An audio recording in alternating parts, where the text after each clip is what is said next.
Damsel is an extremely flawed film, and depending on who you talk to when it comes to the premise, it does feel as if this film shot itself in its own foot. However, I think this movie is somewhat misunderstood as well. This film has gotten a lot of criticism, and while I do agree with most of it, I personally think that people took it way too seriously, such as when Elodie is climbing the crystal cave and falling down it. It is unrealistic, yes, but that's kind of the point. This is a fantasy movie. You're supposed to suspend your disbelief. I know the story can come off better if it's portrayed more realistic, but it doesn't hurt to use your imagination every now and then. Before getting into the story, I need to rant about something real quick. I do not like the dialogue in this movie, but there is one particular line that just me off. If you listen to how the actors speak, you can tell they're trying to speak in a specific style, a more formal time period setting style, and I'm glad that they're putting in that effort. However, they didn't stick with it. The young girl that played Gloria, the younger sister, I have nothing against the young actress. I think she played her part decently. It's the writers. They're the ones who fucked up. I love your castle. I mean, I really love it. Like a lot.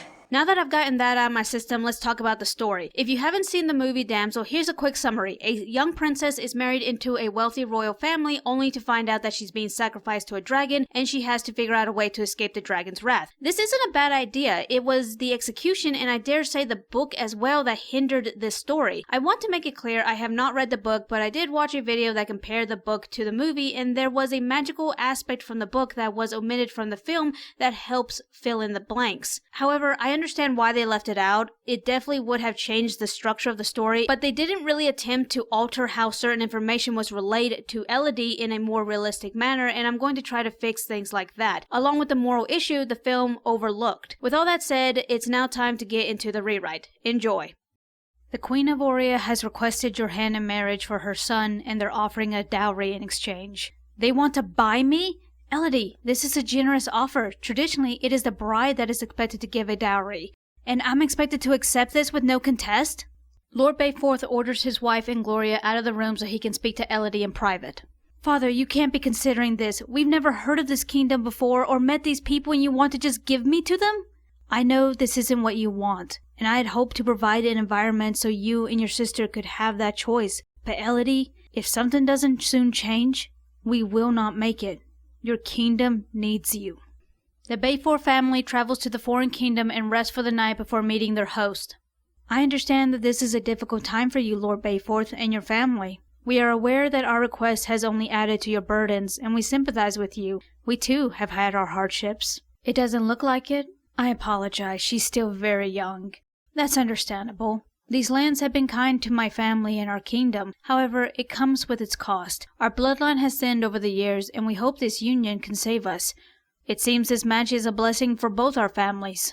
The Queen suggests that Elodie and her son spend some time together and get to know each other, while she speaks to Lord Bayforth in private. Elodie and Henry walk in the garden, but Elodie notices that he's somewhat keeping his distance and seems bothered by something. Are you worried about our union? I've been preparing for this day my whole life, and I thought I was prepared, but now that the day is drawing near, I find myself becoming more anxious. You need not worry, I too felt the same, but not anymore. My only wish when coming here was that my betrothed was kind, and now after meeting you, I feel at ease. It's silent between the two of them again. Elodie spots someone riding a horse. Henry sees how she's staring at the rider and asks if she knows how to ride. Elodie's smile gives away her answer and the two ride across the valley. They rest on a hill and Elodie feels comfortable to mention seeing a light on the mountain last night. It's a ceremony our family does to honor our ancestors. For what specifically? For establishing this kingdom. How about you? Do you have any traditions?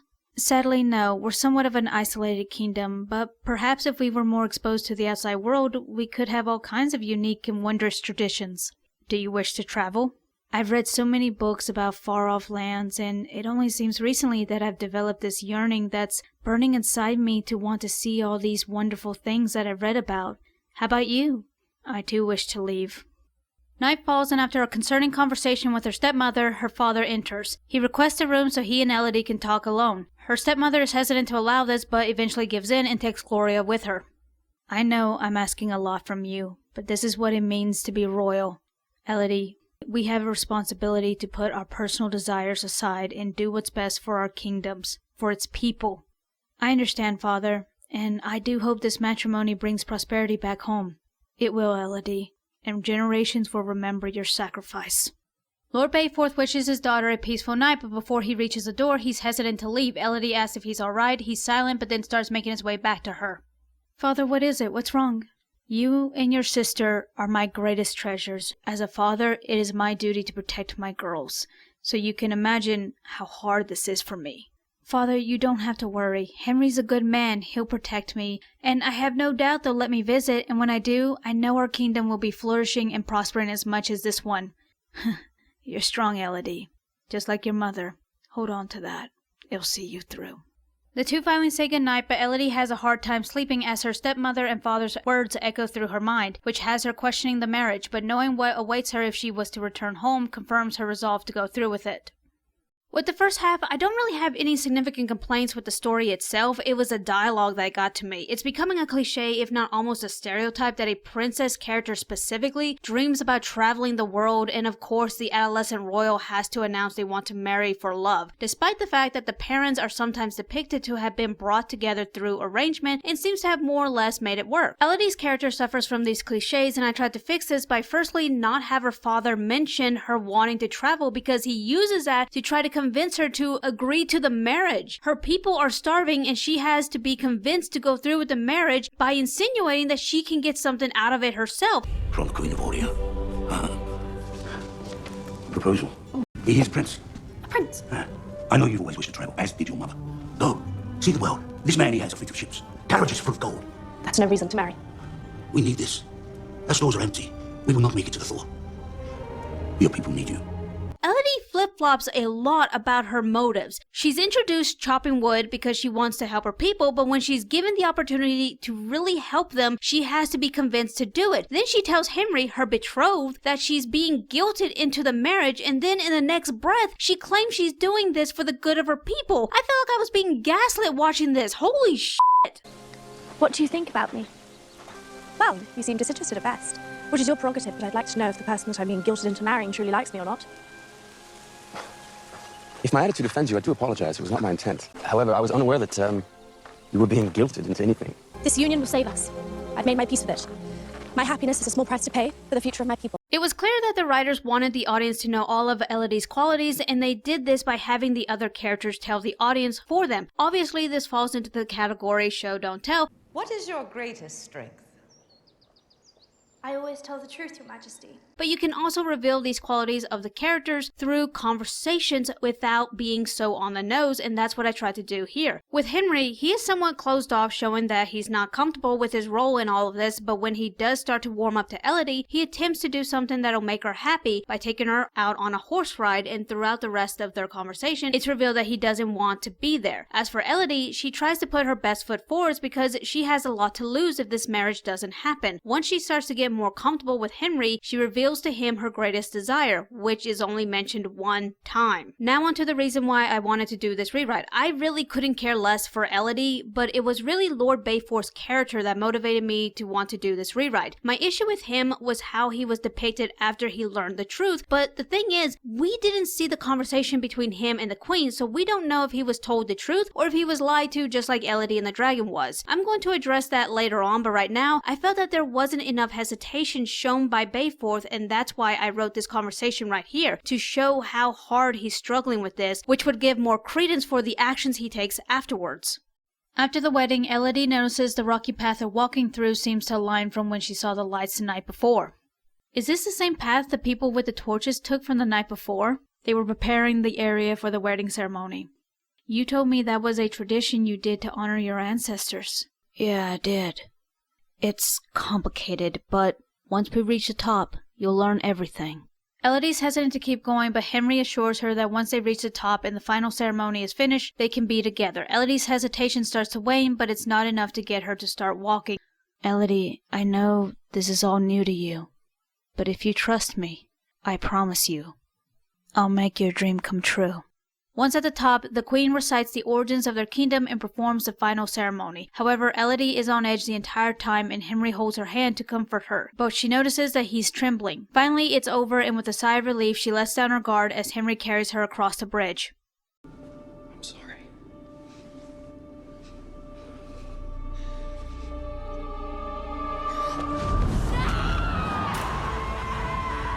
This was a brief scene, and I wouldn't deem it all that necessary, but the reason I added it was mainly because there was a lot of criticism on Elodie being depicted not all that suspicious, despite there being some noticeable warning signs. So the way I went about combating this was by firstly setting up there to be a slip of the tongue. After the ride on the horses, Elodie asks about the lights, Henry gives her a brief answer, and then quickly redirects the conversation back onto Elodie. After the wedding, Elodie recognizes the path they're taking correlates with the lights from the night before. When she asks Henry about this, he accidentally gives her a different answer, which causes Elodie to become suspicious. This also could have been a moment of redemption, I suppose, for Henry, as we can see that this is taking a toll on him, but he sides with his family. What I hope made this scene somewhat heartbreaking was showing Henry taking something that Elodie shared with him and using that against her, which does a far better job in helping the audience sympathize with Elodie. As for the speech that the Queen gives, explaining the history of their origins, I would prefer if she was being more vague with the details, because when it's mentioned again, it starts to become repetitive.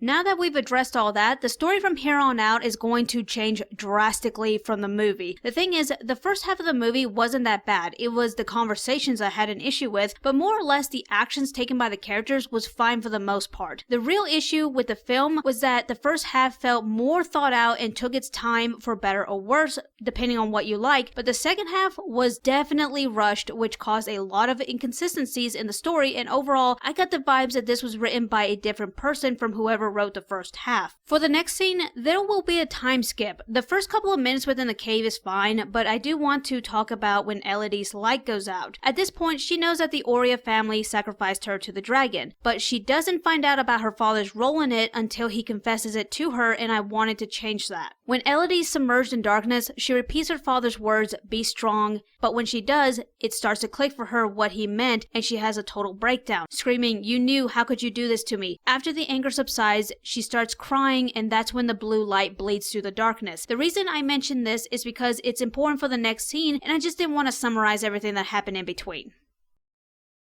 Elodie dreams of all the girls and what they must have gone through, but wakes to her name being called. At first she thought it was a dream, but then she hears it again and thinks it's the dragon's, but she never told the dragon her name. She hears it a third time and recognizes the voice. She carefully makes her way back to the entrance as she keeps an eye out for the dragon. Before reaching the opening, she hears the dragon's voice and stays hidden in the wall.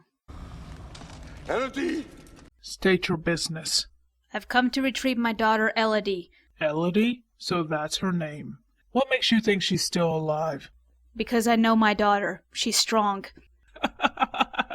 You impertinent creatures. 3 was taken and 3 must be given. That was our deal. That arrangement has nothing to do with me or my daughter. The dragon becomes enraged and begins slaughtering the other men, leaving the king for last. Elodie watches in horror as she stays hidden. When the screaming ceases, the dragon turns its full, undivided attention to the king. Tell me, your highness, why now? After sacrificing so many daughters, what makes Elodie so special? She's not Oria. Lies. It is not I who has been lying to you. Call out your daughter. So she is alive. Call her. Elodie, I know that you must have figured it out by now, and I know that you must hate me for it. I told myself I was sacrificing one life to save hundreds. That's how I justified it. But I can't. I'd rather sacrifice myself than force a parent to give up their child. I'm sorry it took me this long to realize that. They're waiting for you, Elodie, at the docks, so be strong, for it will see you through. Not liking the king's answer, the dragon spits fire onto him. Elodie tries to muffle her cries, but the dragon hears her and she runs back to the safe spot. There she breaks down, throwing rocks against the wall. She accidentally grabs a piece of dress as she's picking up a rock and hears something drop. It's a journal with Victoria's name written on it.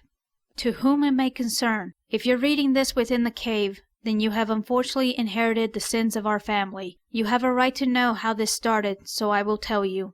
5 months after we arrived to these lands, that was when we first spotted it, the dragon. At first it kept its distance, but as our numbers grew, we expanded the kingdom, and that's when contact was first made. It burned the supplies that was going to be used to build new homes, and took a large portion of our livestock. My father didn't know what to do. Some of his advisors argued that we encroached on its territory, and it was a warning not to get any closer. Others insisted that if the dragon was not dealt with now, it would be the end of our newly established kingdom. My father chose to recede the expansion, and that did seem to keep the peace. However, after some time, the dragon became aggressive and extremely protective of its territory. After several attacks, my father could no longer let the dragon be, and set out to put an end to it. But what he found was not what he expected. He found dragon eggs and did what he thought was for the well-being of the kingdom. This enraged the dragon, and to prevent it from laying siege onto the kingdom, a deal was struck. My father took the dragon's 3 daughters, so he had to give 3 of his own to keep the peace, my sisters and I. When learning that the dragon could speak, I thought she could be reasoned with, but I suppose the wound was still too fresh. I am the last of my sisters. I've done my best to find a way out in case this arrangement continues, and I believe I have. There's a crystal cave, and I believe that might be the way out. I'm going to attempt to climb it, and if I make it, then this diary will be a forgotten nightmare. But if not, be strong and don't give up. Elodie wipes the tears from her eyes and gets to work mapping out the cave so she can find the crystals. A montage ensues of her exploring parts of the cave she hasn't been to yet and mapping it out on the wall. She manages to evade the dragon. There's been a few close calls, but she finally finds the crystals. There have been some reviewers that argue that technically Elodie was rescued, thus fulfilling her role as a damsel. I am inclined to somewhat agree with this, and that's why I personally think Elodie's father coming to rescue her happened far too late into the film. It was his actions that got her out of the cave immediately. I, however, thought it would be far more impactful if a rescue attempt was made not too long after she enters the cave, and when that rescue fails, that is when it stops being a typical fantasy movie. Elodie being thrown in the pit was a decent diversion to subvert the audience's expectation, but it was the failing to rescue her. That is when the realization should hit, not just for Elodie, but the audience as well, that she's going to have to completely rely on herself to get out. With that said, let's talk about Lord Bayforth. I am not a fan of his dialogue in this scene. I just don't like the dialogue in this movie in general. He tells Elodie that he feels guilty and that's why he's there, but doesn't give any nuance as to why he chose to do what he did. I have made a horrible mistake. To sacrifice the one thing I love most. To trade your life for the good of my people. I thought that I could take the gold. That I could live with myself. My choice. But I can't. The reason why this is important is because this shows a contrast between the two families and the lengths they're willing to go for their kingdoms. Queen Aurea is willing to use whoever she needs to, including her son, to preserve what they have. King Bayforth sacrifices his daughter to save his starving people. The difference is, Lord Bayforth could not go through with it. His love for his child would not allow him to. As for Henry, despite showing reservations, he goes through with it, and at the end of the movie, he tries to excuse his actions to Elodie. You must believe me, I haven't slept a moment since you tried to kill my sister. I had no choice. Don't you dare explain yourself to this commoner. Is she to be the 3rd? Princess number 3. She's the last.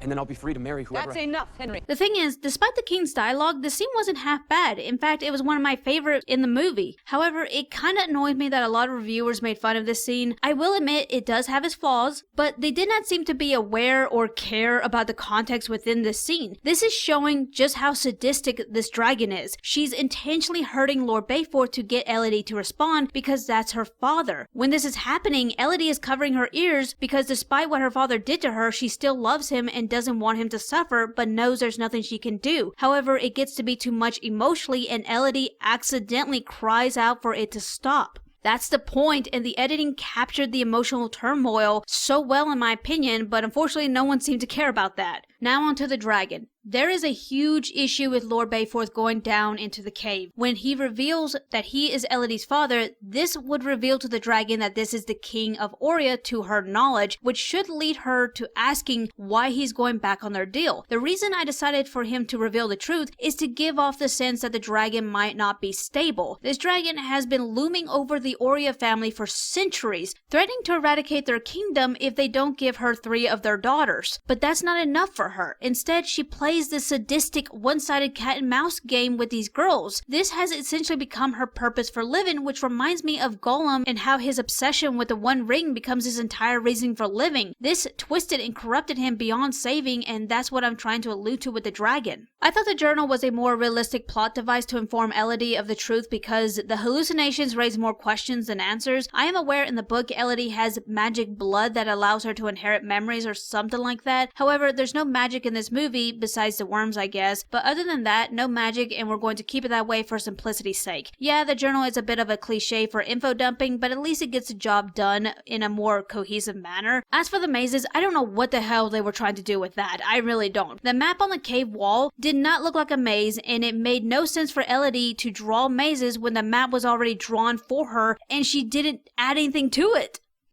The dragon unleashes a breath of molten fire and Elodie rushes to climb down the crystals as fast as she can. With the fire spilling down, she has no choice but to free fall. The crown latches onto a crystal, but she's all cut up and a few drops of fire land on her. Elodie makes her way back to the safe spot and puts the worms on her injuries. Unsure what to do next, she rests her eyes. When she wakes, she stares at the map and recounts all her experiences and is reminded of her father, which has her realizing he came down, which means there's another way out. Once the worms heal her, Elodie makes her way to the opening to see if she can spot the rope her father came down on. She spots it but has no clue where the dragon could be. It's tempting to make a run for it, but if she's not careful, her father's sacrifice will be in vain. Elodie comes up with a plan to assure that the dragon will not intervene with her escape. She gets to work collecting more glowworms, a few broken crystals, and using what's left of her dress to hold the worms. Once she feels ready, she makes her way to the opening and starts making noise to get the dragon's attention. She thinks she hears it but can't pinpoint it. It's only when she hears pebbles falling does she discover it's above her. Fire rains down as Elodie runs once more.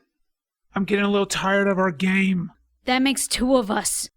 The dragon loses visual of Elodie but smells her out. When she tracks her down, it's not what she expected. Elodie cut off her hair and left it for the dragon to find with some of her blood on it. The dragon snarls at being tricked but then spots a glow and makes her way towards it, only to find a bag of worms with their light reflecting off the crystals. This angers her. She hears the shuffling of rocks and quickly moves towards it. She smells Elodie and believes she's near. She reaches an opening with tunnels going in different directions. She thought she'd easily smell which one Elodie took, but notices the walls had been smeared with drops of Elodie's blood, which makes it hard to smell her out. Not to mention, Elodie's been traveling through these tunnels for some time, so her scent already saturates the entire cave system. Frustrated, the dragon floods the tunnel with her fire. While the dragon throws a tantrum, Elodie manages to circle back to the opening, but before she starts climbing, she spots her father's sword. She takes it with her as she climbs. Halfway up, she sees fire pouring through the wall. The dragon emerges furious. Elodie stays still, not wanting to draw her attention. Unfortunately, she loses her grip and her foot slips. The dragon takes flight and tries to grab Elodie, but Elodie let go of the rope, causing her to slide down. However, she grabs it onto it again as the dragon flies with the rope in its mouth, and she's too high off the ground to jump. Elodie holds on as the dragon swings the rope. Blinded by rage, the dragon didn't notice the rope had wrapped around one of the pillars. She falls down and damages her leg. Elodie too is struggling to recover from the fall and is unsure what to do now. She can't run to the safe spot. The entire cave system is flooded with fire. The dragon flaps its wings as it struggles to get up, and it's there that Elodie sees it, a curved rock formation that's causing the dust to kick back. With the dragon still on the ground, Elodie sees this as her one opportunity and makes a run for it. The dragon spots her and tries to get her, but her leg prevents her from moving. She uses her tail to reach Elodie. Elodie manages to dodge it, but it whips back and Elodie barely manages to pull the sword out before it makes contact. She's pushed away from the rock structure and struggles to dodge the tip of the tail. It attacks with more force than the last, and Elodie uses that momentum to cut its tail. This was the final straw for the dragon. Elodie runs with what's left of her strength as the dragon unleashes its deadly breath. When she reaches the rock, she jumps, and to her relief, it worked. The fire bleeds through the dragon's tough hide. This is what you smelled. I don't know when it happened, but at some point they amended their end of the bargain and sacrificed anyone else but their own. I am not Aurea, I am Bayford. Disgusting wretches, all of you. I should have burned you all from the start. My daughters would still be here if I had. I'm sorry for what they took from you, but you took too. Despite her injuries, the dragon begins to rise and starts to clumsily take off. Elodie quickly unwraps the rope and lassos the dragon's foot. She takes off and emerges from the cave, destroying the sacrificial altar. Elodie lets go of the rope while the dragon is still close to the ground. She cries when her feet touches grass. It's finally over, or so she thought. The dragon lights up the sky. Elodie at first thinks nothing of this until she hears the horses. Seeing them reminds her of her father's last words. Elodie quickly rides to the castle. Lady Bayforth is speaking with the Queen to find out what happened to her husband and Elodie. However, they're interrupted as a guard frantically announces that the dragon is flying towards them. The Queen quickly surmises that something went wrong with the third sacrifice and orders her guards to seize the Bayforth. She grabs Gloria and tells Henry to hold out his hand, but he refuses and insists they just leave, but the Queen won't hear of it. She cuts her hand, but before she can cut Gloria's, Elodie arrives. You survived? Unhand my sister. Elodie, I didn't want to do it, but I had to protect my family. Save your sympathy for the dragon. She'll be here soon. With sword in hand, Elodie dismounts and tells her family to get on the horse. They hear the dragon's roar and Elodie slaps their horse's rear, enticing it to go. You think you've won? What happens next is on your hands. No, it was in your hands and you put it in mine. The dragon arrives and falls into the courtyard. She first looks at the family but then notices Elodie. The two stare at each other for a few moments and it's then Elodie realizes this is her chance. She runs, but the dragon makes no fuss over it and chooses to focus on the royal family. 3 were taken. 3 must be given.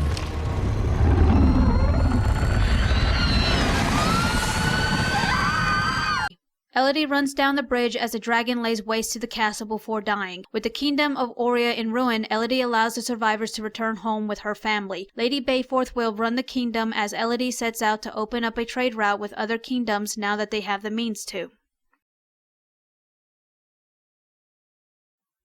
In the film, when Elodie returns to the cave to rescue her sister, she uses her knowledge of the cave, but it's not done well. Like I previously said, the dragon has been using this cave to psychologically and physically torture these girls before killing them. I thought it would be a no-brainer that the final showdown with the dragon would be Elodie using the cave and its resources against the dragon, but no, she uses the remains of the soldiers to manipulate the dragon. Obviously, this had to be changed, and I like to think that I did a decent job showing Elodie using the cave and using her time in the cave to deceive and manipulate the dragon to where she wants it to go. I am relying a little on convenience, yeah, but this is a fantasy movie. It doesn't have to be hyper-realistic, it just needs to have some common sense. When it comes to Elodie's family and their role in the final leg of the film, I just didn't like it. It was rushed, sloppy, and just unnecessary. That's why I chose to let it happen all at once, mainly because I didn't want to pull any attention away from Elodie and the dragon. That was the movie, and that's what I wanted to focus on. Speaking of the dragon, when I was watching the movie for the first time and saw that she had lost her babies, I paused the movie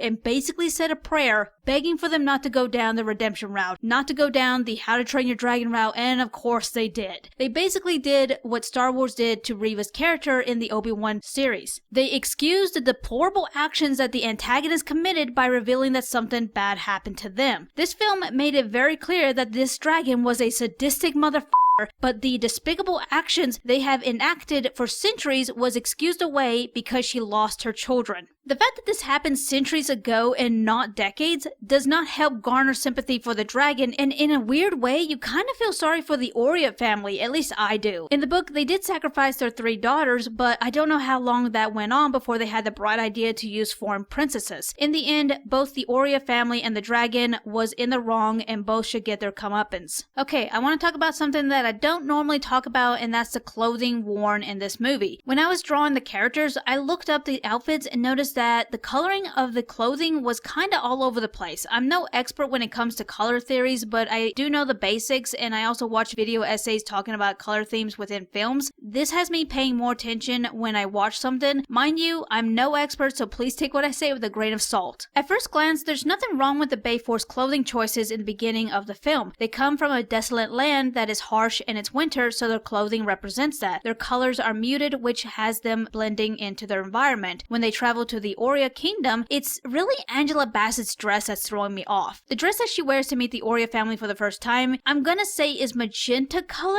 It's a little off-putting because red is being used in this film to symbolize the dragon and sacrifice. Due to magenta being so closely related to red, it doesn't make sense that Angela's character wears a dress close to that color. I gave her a green dress in my rewrite. Personally, I think red should have been exclusively used for the Auria family only, with Elodie being the exception, and maybe have Gloria wear some small red trinket to foreshadow her involvement. Near the end of the movie, the Auria family is wearing navy blue mixed with gold coloring. I understand the gold is to symbolize their wealth. The blue, however, is similar to the blue that the Bayforth family was wearing in the beginning of the film, which is a bit of an odd choice. I understand that red would be very on the nose at this point, but they could have dressed them within some kind of variant within the spectrum instead of giving them the Bayforth colors. That's just my opinion, and I could be completely wrong. Again, I'm no expert, I just wanted to share my thoughts with you. Alright, that is it. I don't really have anything else to say about this film. It had an interesting premise, but the execution, specifically the second half, was very rough. I understand that this was an adaptation from a book. I haven't read it, so I can't say for certain if the change in both the film and my rewrite was for better or worse. In the end, I just hope you enjoyed the story no matter which version it was. Thank you for watching, and like and subscribe!